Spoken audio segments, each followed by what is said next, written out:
Welcome to our Chapter 20 video, and as our sequence in the syllabus dictates, this is our final video for the semester. I appreciate your being part of our Earth Science class, and I hope that you've enjoyed going boldly where hopefully not too many other students have gone before, because we've had an interesting time this semester. And I appreciate your patience with me. I appreciate your being part of things. I don't know why the light just flashed the way it did there. But yeah, I have a new light and it's creating all sorts of interesting stuff.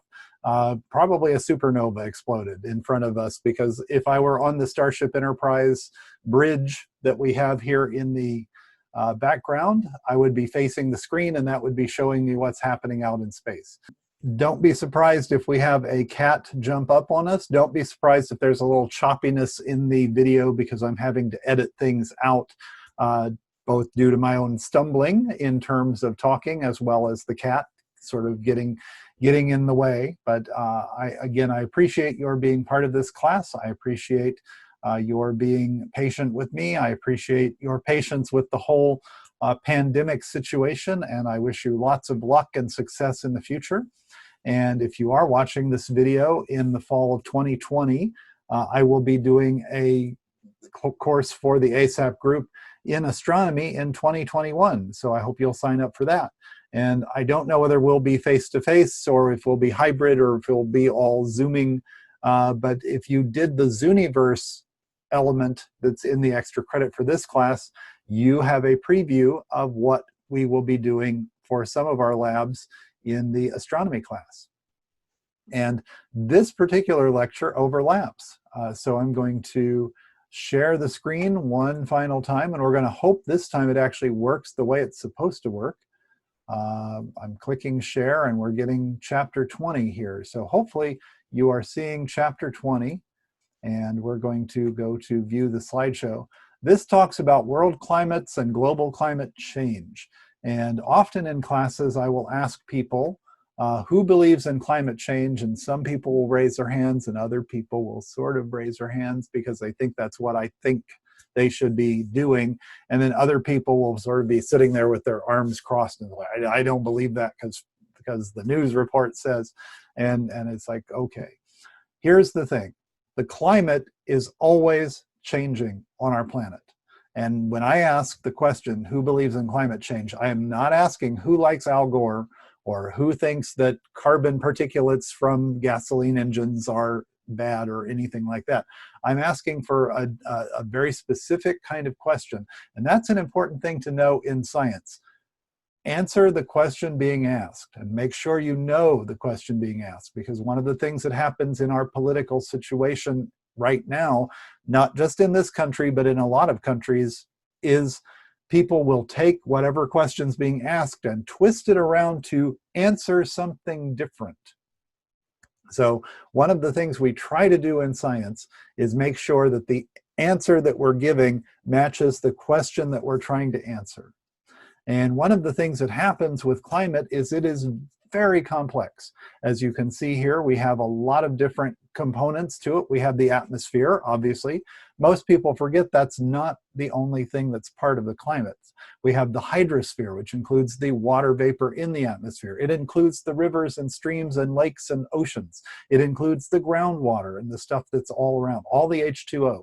It includes the geosphere and the biosphere. So we're talking about the land, we're talking about the tectonic shifts, we're talking about volcanic activity, we're talking about magma reaching the surface and becoming lava, we're talking about the geysers that are spewing out stuff back into the atmosphere, we're talking about plants that grow and die back and take carbon out of the atmosphere and put oxygen into the atmosphere. And then, of course, we have our more carbon being produced and turning into, as Robin Williams would talk about it, dead dinosaurs turning into oil. And then we have the cryosphere. We haven't talked a lot about that before, but we do have ice and snow, and that is a very important function. That has a very important function in our climate, because the loss of the polar ice caps or the expansion of the polar ice caps would be really critical in changing global climates. So when we're looking at that, we have all sorts of things that are taking place. Humans do influence things. We have what's often called the city island effect or the concrete island effect, where it will be higher temperature readings in general in cities rather than just outside of the cities. And that's something that we know full well. We have set entire lakes on fire. The Great Lakes around some of the northern cities in Ohio and Michigan have caught on fire because of the pollution. That's human changes as well. When we change a forest into a farming territory, that's human changes as well. So we do quite a lot, but we're not the only ones involved in the climate change. There's a lot of natural stuff happening out there as well, as you can see from this particular graphic. You can see this is human influence here, and this is human influence. There are other things that are living beings, both in terms of animals and plants, as well as all of the sort of microbial things, which outweigh us by far on the planet, that are going to change our climate as well. And then, of course, we have our typical weather patterns and our typical ice forming patterns and our occasional, they're not usually typical because we can't predict them in the same ways that we can do overall climate. Volcanic eruptions and geysers and other kinds of things. Most volcanic eruptions are not like Old Faithful. We can't count on them. But around the world, we have locations that are pretty distinctive. We know the climate here in Indiana is different from the Sahara. It's different from Greenland. It's different from parts of Australia, although there will be parts of Australia that may come close to Indiana. There are parts of Oregon, for example, that are close to France in terms of their climates. And that's why you can grow wine grapes in Oregon the way you can grow them in France. And it makes a difference where you are on the planet as to what kind of climate you're going to have. And the most important elements that we have when we're talking about climates are how hot or cold is it and how rainy or snowy is it. Here we have a sort of major kind of classification system. We have our Arctic areas. We call those the frigid zones, and we have our tropical areas. We call that the torrid zone. And then, of course, we here in Indiana, all of North America essentially, is in the temperate zone, except for the extreme north, which juts into the Arctic, and the extreme south of Mexico, which gets into the torrid zone there. So if you go down to Acapulco or you go to the Yucatan Peninsula, you're in the tropics, you're in the torrid zone down there. If you go to any of the Caribbean islands, really, not counting the Bahamas, they're really in the Atlantic, you're getting into the tropic zone there. But if you go to Florida, you're not in the tropics. If you go to California, you are far from the tropics, actually.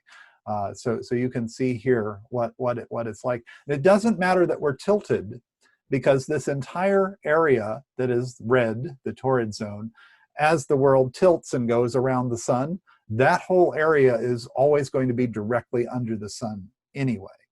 We're always going to have at least one point there which is going to be at 90 degrees directly under the sun. And the Arctic area is always going to have a shallower angle of incidence, and for half the year we'll have no sun. So we have the Köppen classification of climates, and one of the things that this does is that it looks at annual and monthly values of temperature and precipitation. When we're using mean, monthly, and annual values, we're sort of talking in the most basic terms. We're taking averages, like what's the average temperature? This also is largely based, or largely tells us about what plants can grow in certain areas. You don't want to try to grow palm trees typically here in Indiana. Not such a good thing. There are certain things that want cold weather.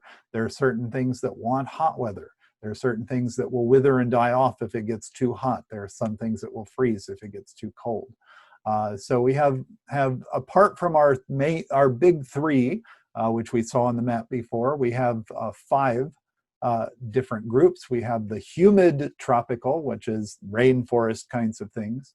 Then we have our dry areas. We have our humid mid-latitudes, and that breaks into C and D, which sometimes we have milder winters and sometimes we have severe winters.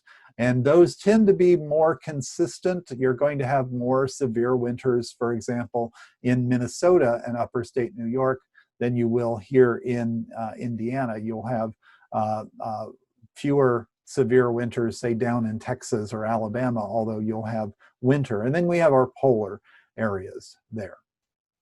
So they're almost all defined by temperature, but the dry area is a sort of class by itself, and that's where we're going to talk about deserts primarily. So here we have sort of letter symbol, and we have subgroups within each of those areas, and then we have subgroups. Sometimes we break those into even more. For example, when we have desert areas, we can have sort of really flat deserts, or we can have the sort of steppe deserts, which are mountainous kinds of areas. And some deserts can get really cold, and some can get really hot. And that is one of the breakdowns that's there along the way. When we are looking at the A climates, we don't tend to have winters. If you go to live in Guatemala, for example, if you go up to the mountainous regions in any part of this world, let me tell you, just as a disclaimer here, you will get snow, and you will get you will get cooler climates if you reach certain levels of those. But that's still not winter. So snow does not necessarily mean winter. But when we're looking at the tropical areas, we tend to get areas that are pretty much always wet. We get a lot of rainforesty areas there, the Amazon basin, the Congo basin. And then we have some that are wet and dry. They sort of gravitate. There are areas in Africa, for example, that have two seasons, the wet season and the dry season. They don't have summer and winter and fall and spring. They have a wet season and a dry season. And ancient people, before they could even read and write, could tell when the seasons were going to change from wet to dry by watching the moon. They could watch the crescent moon as it comes up. It sort of is a sort of smiley face on the horizon. Well, sometimes that smile tilts in one direction, sometimes that smile tilts in the other direction. The switch of the tilt gave you the switch of the seasons. It was one of the things that people had figured out that's there. So when we're looking at the humid areas, we have, again, the middle of South America, the Amazon, the middle of our territory in Africa. We have the Congo basin here. We also have an area around Indonesia, lots of rainforests there, and it dips down into the top of the continent of Australia that's there, as you can see from this. In dry climates, evaporation exceeds precipitation, which means it's always drying out. You have a rainstorm, the water doesn't stick. Here in Indiana, for example, we're not a dry climate. You pretty much always have groundwater. You always have lakes. You always have streams. Even when it's not raining, even when it hasn't rained for quite a while, the water table goes down, but we don't go into desert kind of situations. Whereas in deserts, don't even try it. You don't want to plant your crops there. It's not going to work. So we have variables, our precipitation, our temperature, and then also the seasonal distribution. And that can become a problem because sometimes you'll have these areas, time areas of precipitation, but it doesn't last long enough to saturate things. So we end up with arid deserts or semi-arid deserts. Semi-arid obviously is going to be more humid. These are territories often around the arid deserts, which really are the driest of the dry.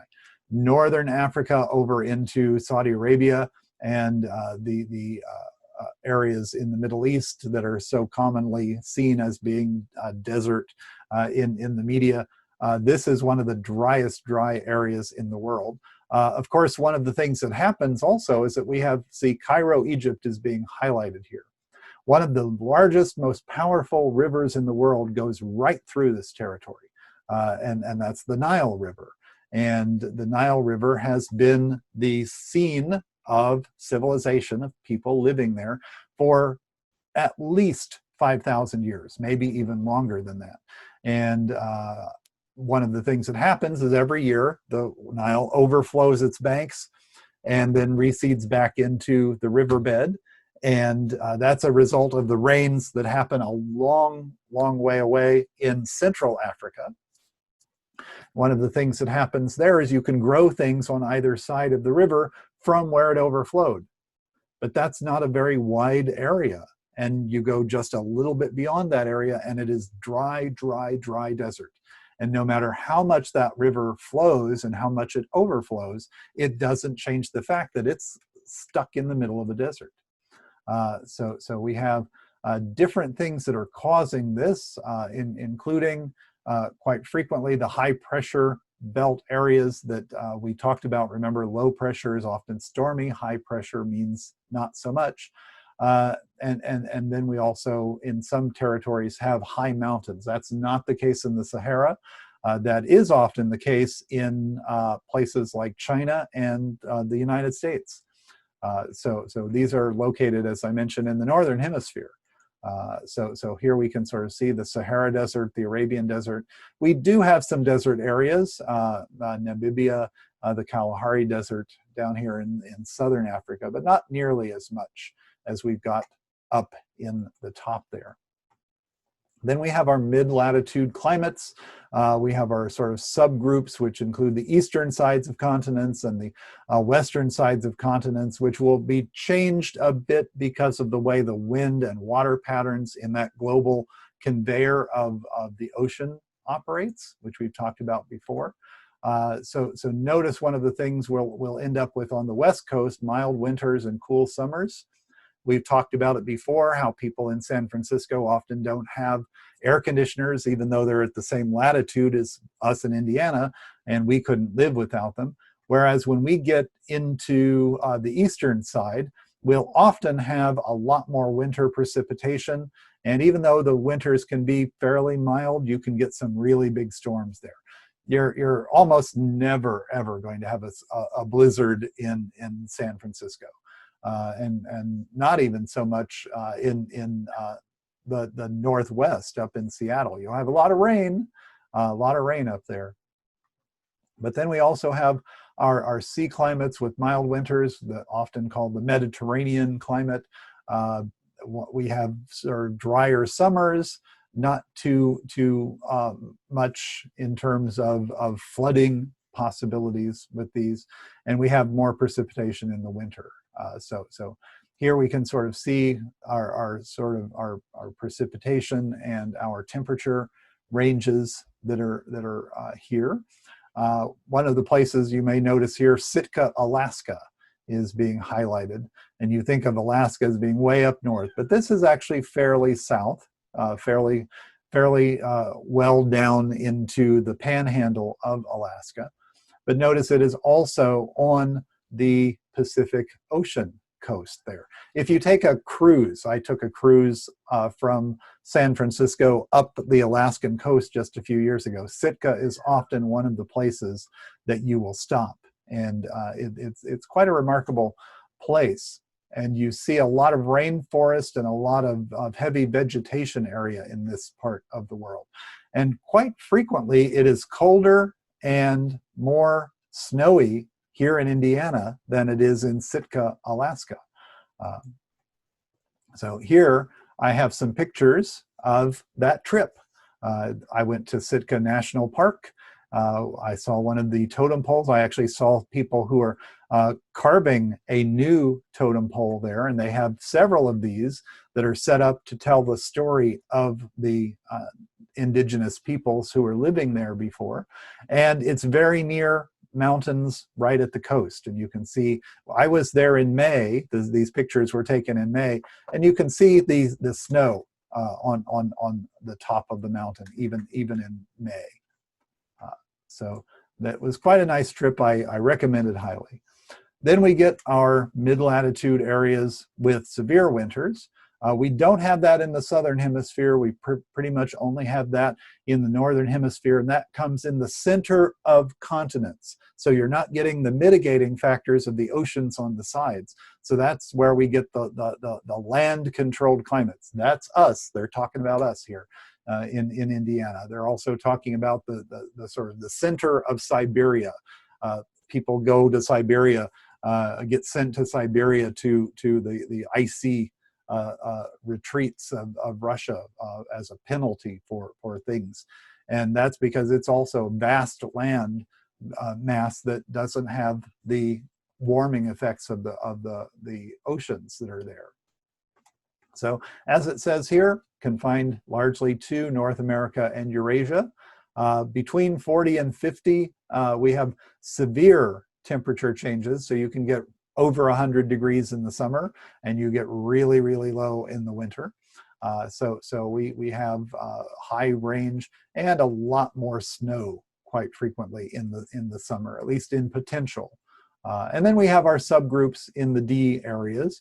We have our sub-Arctic areas, and we are going to see that as a very cold area most of the time, but it can, because again, the sun tilts, or the planet tilts towards the sun, so you get longer days. You get short summers, but they can warm up rather well. That's there, but it's warm, not hot. A hot day in Iceland, for example, would be 75 degrees. And if it reaches 80 degrees, everyone's like, oh my God, the world is melting. And we're like, what? This is typical Indiana that's there. But when we're looking at these kinds of changes here, notice our temperature range for Moose Factory, Ontario, which is due north several hundred miles from Chicago. The temperature range is quite a bit larger than the temperature range for Chicago. Chicago doesn't typically get that much colder. Notice we're going at Moose Factory. And we've got other Medicine Hat, Moose Jaw, and all sorts of interesting names up in Canada that's up there. Moose Factory is another one of those fun names. I had a comedy routine. I actually went to Canada and did a comedy show in Calgary.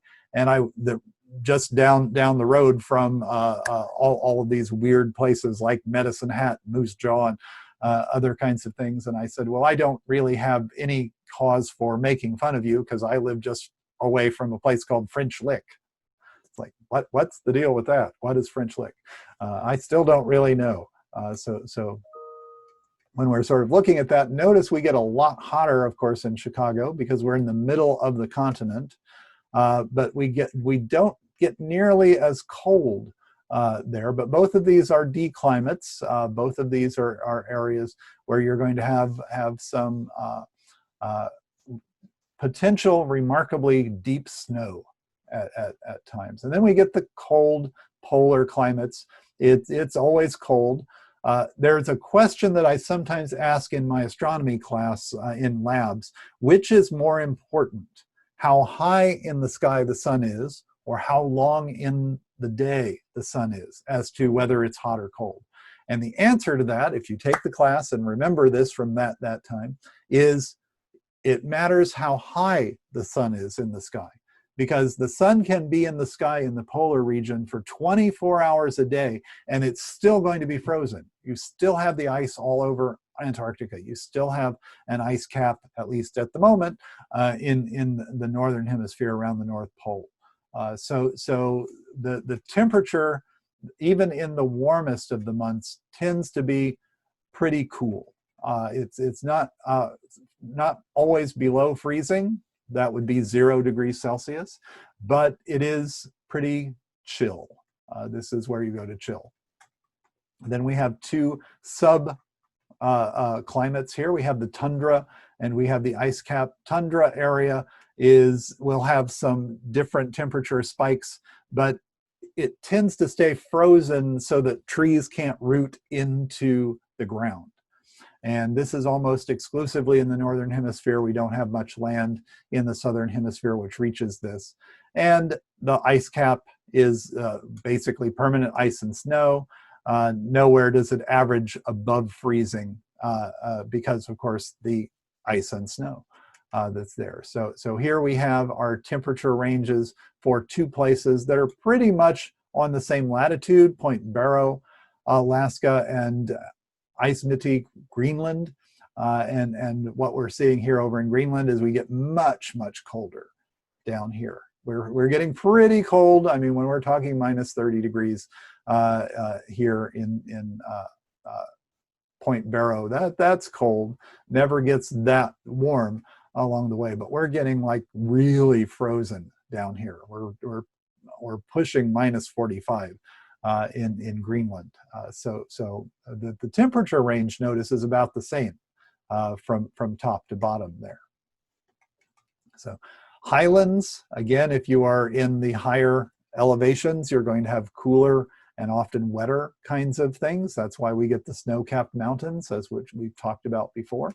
But highland areas aren't just the areas on tops of mountains. They often include the areas around them, because often the geography is such that the elevation above sea level in these areas is also higher as well. So here at Flagstaff, our elevation is still almost half a mile, say 40% of a mile above sea level here. But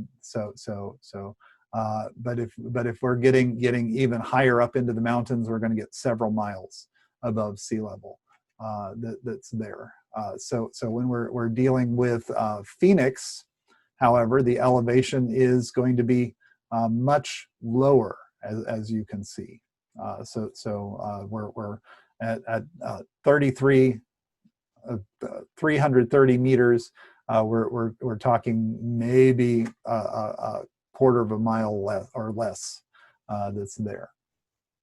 When we get up to 2,100 meters, again, you multiply that by 3 to get the number of feet, and this is pushing us up over a mile that's here. But when we're getting down in the valleys, we can get a little bit lower than that. We do have an impact on climate change. We're not the only thing, as I've mentioned before. I have talked about the aerosol and the CFC, the chlorofluorocarbon issue, in previous lectures before. We alter the way the ground is covered by building cities, by planting forests, by taking down forests, by doing strip mining, by doing farming. We do a lot of different things. Grazing also changes that. We mostly control that in large parts of the world now. We're not the only ones who have ever done that before, though. Large herds of bison used to cover the North American territories. And then, of course, fire, which we can see happening now in California and in Australia. Australia was on fire for much of the early part of 2020. And these will put things out into the atmosphere. These will put particulates out into the atmosphere as well. When we're looking at carbon dioxide in particular, and this is where we do talk about Al Gore and the inconvenient truth, there are different ways in which this happens. Clearing forests is a problem because the forests take carbon dioxide out of the atmosphere. Burning fossil fuels, we're putting the carbon back into the atmosphere. So it's really a double whammy that's happening there. And this has been happening not just in the last 40 years or not just the last 50 years. This has been happening since the 1700s, ever since we discovered that if we burn wood or coal in particular, or other fossil fuels, we can do a lot more industrially. And we have gotten much more efficient at it along the way. So as we look at the way we generate energy in this country, petroleum, natural gas, and coal are still really high on the list. Renewables are increasing, but that often tends to be politicized. So one of the things that happens is that this will grow occasionally and then shrink back down. Nuclear power has sort of stalled in its production and its development because it leaves some nasty things behind. But as we sort of look at how carbon dioxide is operating in our atmosphere, accumulating in our atmosphere, we can look back over about the last million years, because we can take different kinds of readings, especially from ice core samples, And we can see, just like you would read in a tree ring, and you would sort of see the wet years have wider rings and the dry years have narrower rings, we can actually see as the ice builds up over hundreds of thousands of years, we can take the atmosphere trapped in the bubbles in those, as well as readings from the ice itself, the H2O and other contaminants that might be in the frozen stuff. And we can see that we have this pattern that goes up and down. Now, part of that is a natural pattern. And so that's why, as I've said before, we're not the only contributors. We weren't around 200,000 years ago or 400,000 years ago. But notice we've sort of really broken the bank lately, and we've gone far above by about 100 parts per million. That's what ppm here means. 100 parts per million. We have exceeded the 400 level for the first time in really about 1 million years. So that should give us some cause for concern, because the natural forces are not doing that. This extra stuff, that's on us. That is what we have done. So our global average temperature, air temperature, has increased over the last generation. Regional differences occur, which means when talk show radio people, they just drive me nuts, because every time there's a snowstorm, they'll go off on, oh, what happened to global warming? They have no idea what they're talking about. And I always want to like punch my radio, but then I think, well, I need to sell a car one day and they'd like to have a radio, so I don't. But the thing is, just because it's getting warmer on average doesn't mean everything's getting warmer on average. What it actually means is that there will be some places that will have more severe winters, because the change in the amount of humidity, the change in the hydrosphere, will mean that some parts of the world will actually get colder. And one of the real dangers, if the global conveyor belt in the oceans shut off, is we may end up with a huge ice age all over Europe, because that warming from the Gulf Stream will no longer bring the warmth and the warm air water to the European peninsula, which is on the end of Eurasia. So we will probably continue to see our temperatures rise. And as that happens, one of the things that will happen is it will rise faster in the northern hemisphere, because there's more land up here. And that's the way things work in terms of global temperatures. And we can sort of see from the 1900s up to 2000, we've had an increase. And so it's not just all cars, and it's not just all air conditioning units. This has been happening for a while. One of the things we can see with different scenarios, depending upon whether we are becoming more invested in renewables, if we are using more efficient kinds of vehicles, more efficient kinds of manufacturing, or if we're just continuing the way we are.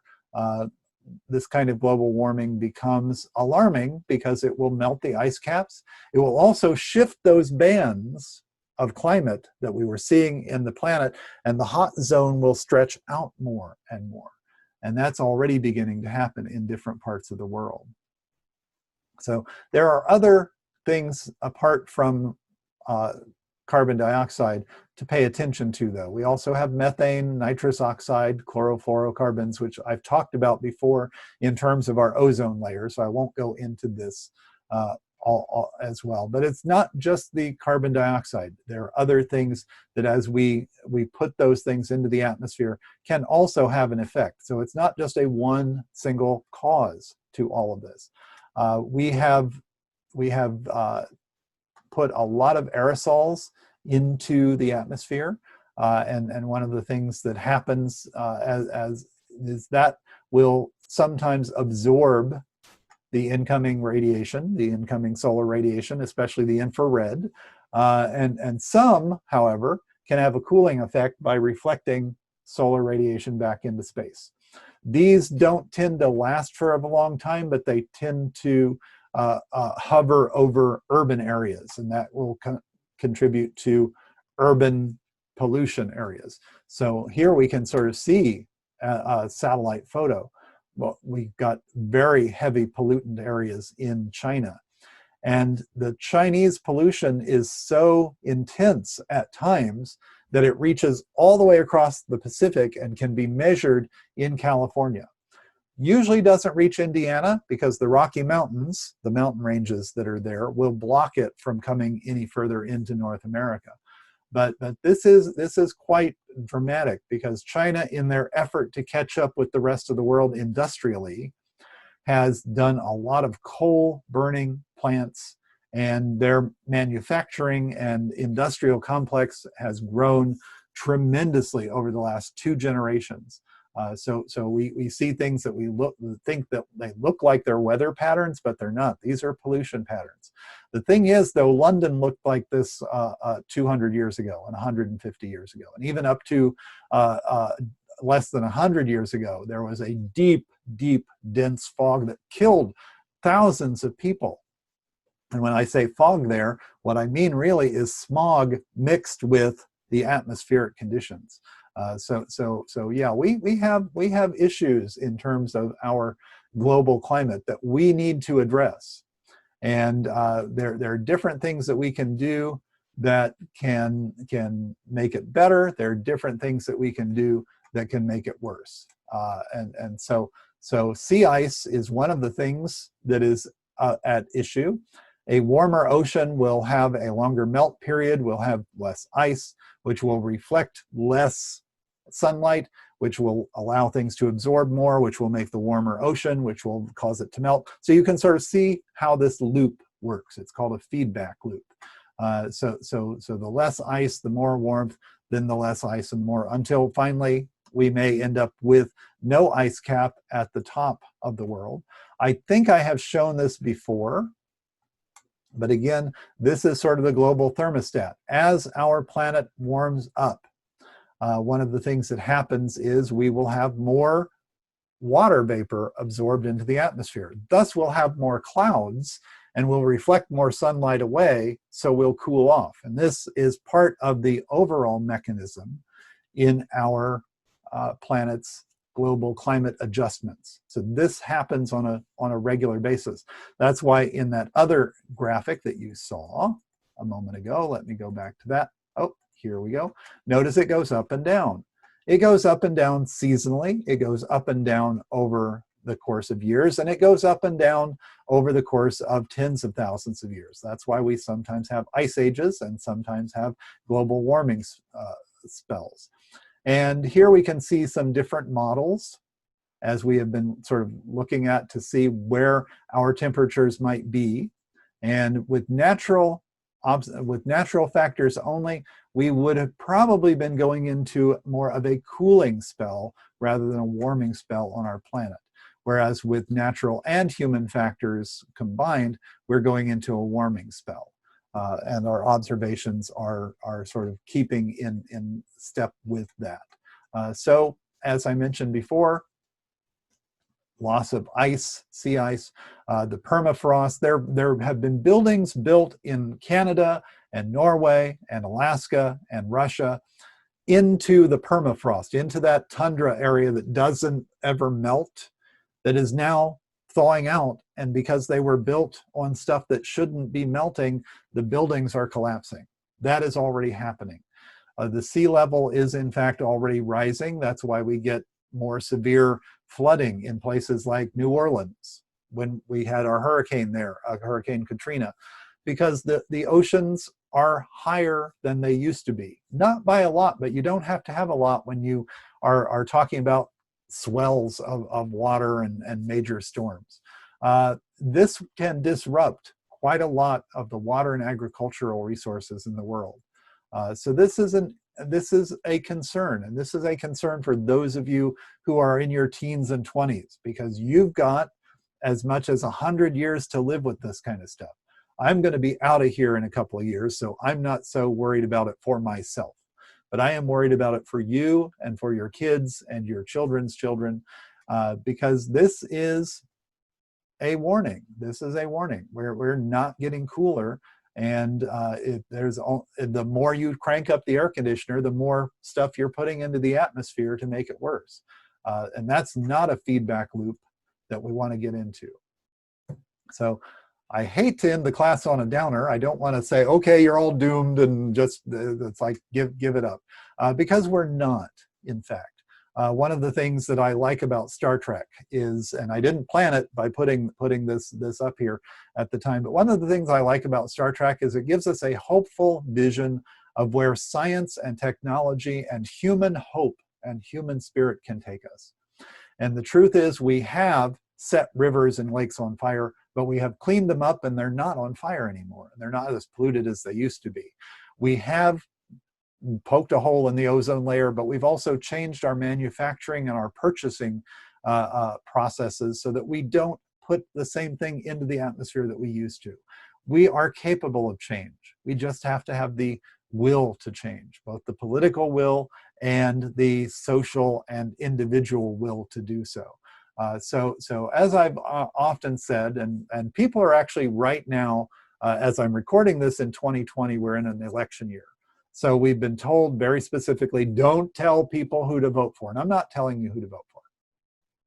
I am going to tell you, vote because it's a civic responsibility and it's one of your rights and it is an important thing to do. So I will say that, vote. But one of the things you should also do is be an informed voter and get different parts of the media to give you information. Don't lock into one channel. Don't just watch Fox News. Don't just watch MSNBC. Don't just watch CNN. Don't just read one thing. Don't just listen to one person on the radio.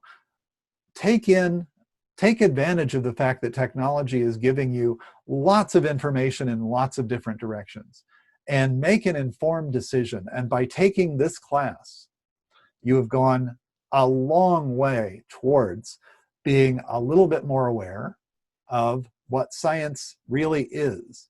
And science is not a basis for, well, you have your opinion and I have my opinion. Science is based on fact, and science is based on experiment. And there are things that we know and things that we don't know. And just because we don't know everything or don't know everything definitively today doesn't mean, okay, well then we can ignore everything at all. If you turn the key to your car to go, there's science behind that. If you get into a plane and fly away, there's science behind that. When you turn on your light bulb, and when you turn on your air conditioner, when you pull food out of the refrigerator that hasn't spoiled, when you pull food out of the cupboard that hasn't spoiled, all these different things have a scientific basis behind them. It's not magic. It's not just, it just happened that way. These are all things that people put time and effort over hundreds, if not thousands of years into figuring out and harnessing. And we've been able to harness so much. And that's one of the things that I look forward to, if there is an afterlife where I can look down and say, oh, see, they all made it there. They all made it to Mars. They all made it to Pluto, which may be a planet again by then. They all made it to the Starship Enterprise, and they're exploring all of these other planets. And all of that is going to be due to the fact that people studied science and math, studied philosophy and history to know the inspiration for taking us there, have studied English and other languages so that we can communicate well, have studied the health and medical sciences so we can keep ourselves in good state. You know, there was always a doctor on the Starship Enterprise. We've studied engineering and industrial things so that we can build the things we need, and we can build them in better ways. And we've studied so many different types of knowledge that all feed together to make us a community who we are.